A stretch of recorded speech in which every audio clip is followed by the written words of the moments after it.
All right.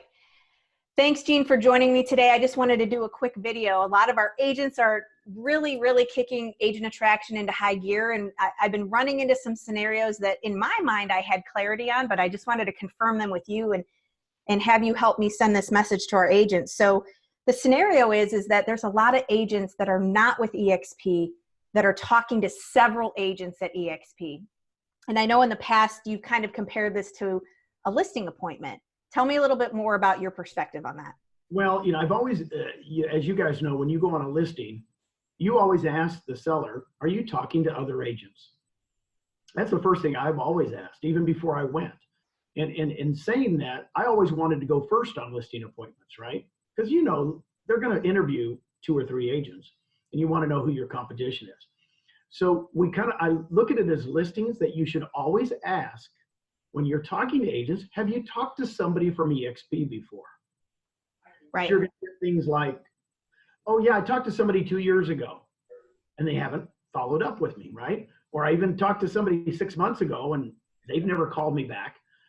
Well, if you get that type of reaction, go for it. Start talking to them about EXP. But what I find is a lot of people don't want to ask that question, right? Mm-hmm. Yeah, they're afraid. It's kind of like the new agent. They're brand new. They don't want to ask the buyer for the pre-approval, or they don't want to ask if they're already working with an agent, but they would always ask if they're working with another agent, right? And then that way it solves a lot, because if somebody calls me and says, hey, I really want to know about EXP, and I say, well, have you been talking to anybody before? Oh yeah, I've been talking to Jacqui Bowman for like 3 months now, and she told me to call you. And I go, oh, cool. I know Jacqui. Just so you know, you're going to love her. She's great. And I'll talk to him for 5 or 10 minutes. And then they go and I'll call you and I say, Jacqui, hey, so-and-so just called me. Right. Well, and that's awesome. And I get a lot of those calls where agents are reaching out to me and saying, hey, Jacqui, can I talk to you about EXP? And the first thing I do is say, hey, have you been talking to somebody else? And when they say yes, I'm like, perfect. I'm still going to grant them the call because we are that one big fire, right? I would love nothing more than to confirm for 10 minutes to somebody else that them coming over is still the right choice, whether I'm their sponsor or not. And so I think it's just kind of outing with that question, because what I'm seeing is agents talking to 2 or 3 agents. No one's asking them the question. Right. This goes on for 2 or 3 months. That agent comes over and the other agents are like, well, Jacqui, did you know that they were talking to 3? It's like, well, yeah, but that whole confidentiality thing. So I'm sure you've been in that position more than I've been in that position. But, with that being said, it's like, it's encouraging those agents to ask, not leave it up to me to tell and keep that follow-up. And I mean, what would you say to that as far as? Well, definitely, yeah, that's the biggie. And I also think there's a big misconception, Jacqui, that the first person that talks to that agent gets them. Right. You can imagine the first person that does the listing presentation doesn't always get the listing. Right. Right. That seller has the right to talk to as many agents as they want. Right. Mm-hmm. So what I always do with people is go, look at, once you're in the attraction game, it's like listings. You have to follow up.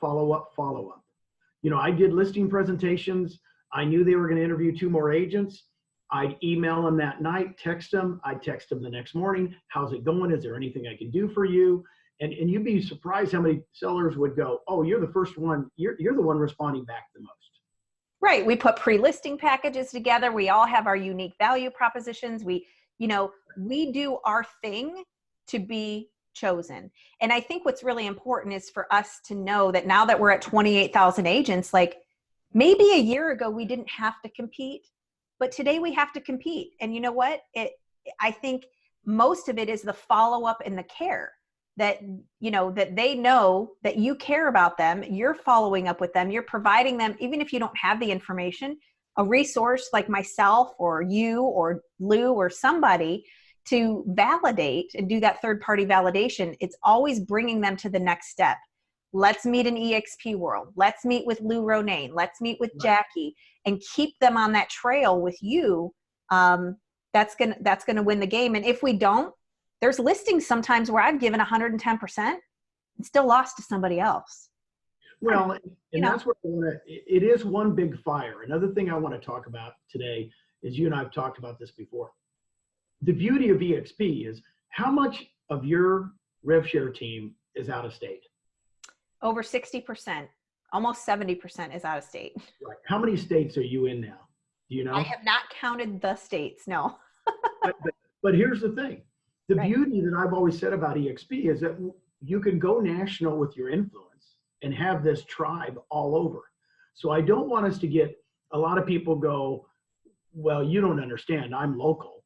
Because for example, if you called me, I mean, I live in Puerto Rico now, but of course I lived in Texas for a long time. You've called me before and said, Gene, I've got somebody in Austin.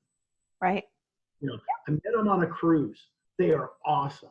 And I go, cool. Hey, I'm going to get an appointment. Is it okay? And I've already told them all about EXP. They're ready to go. Could you just validate it for me? Yep. Sure. So I validate. Boom, you get this person in Austin, Texas.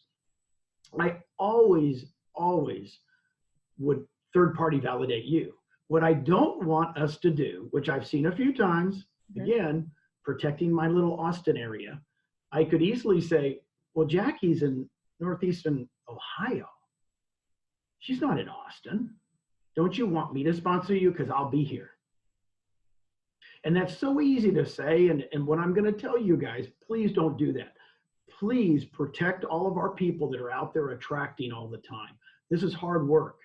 Once you do it, it's like getting a listing, right? Just like we said. There is no advantages, quite honestly, to be local.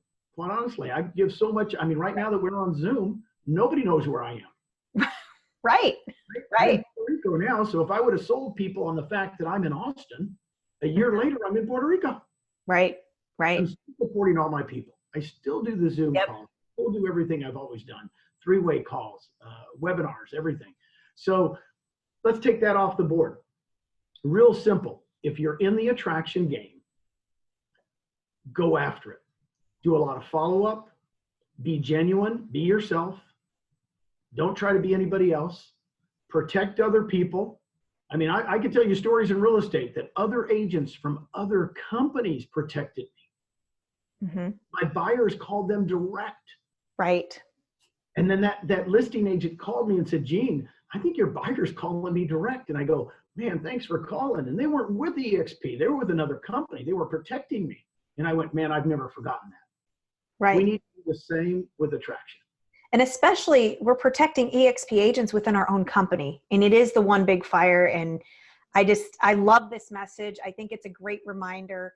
And I also think that hey, let's just face it. If we had bad behavior in the past and we've made some of these mistakes because we've worked so hard, forgive yourself and move on and realize that this is how it should be done. And that we always want to stay in a place of integrity with this. But do yourself a favor and just ask the question. Are you having other conversations with other agents about EXP? Have you considered any of those people as your sponsor? Right? People are going to tell you, heck yeah, I'm best friends with Jane Smith in Pennsylvania, but I just knew that you knew this, this, this, and this, and I just wanted to ask you a little more. Of course. I'm going to help Jane Smith in Pennsylvania. But I don't know these things until I ask. And I think when we don't ask, agents assume like, oh, I'm going to get another one.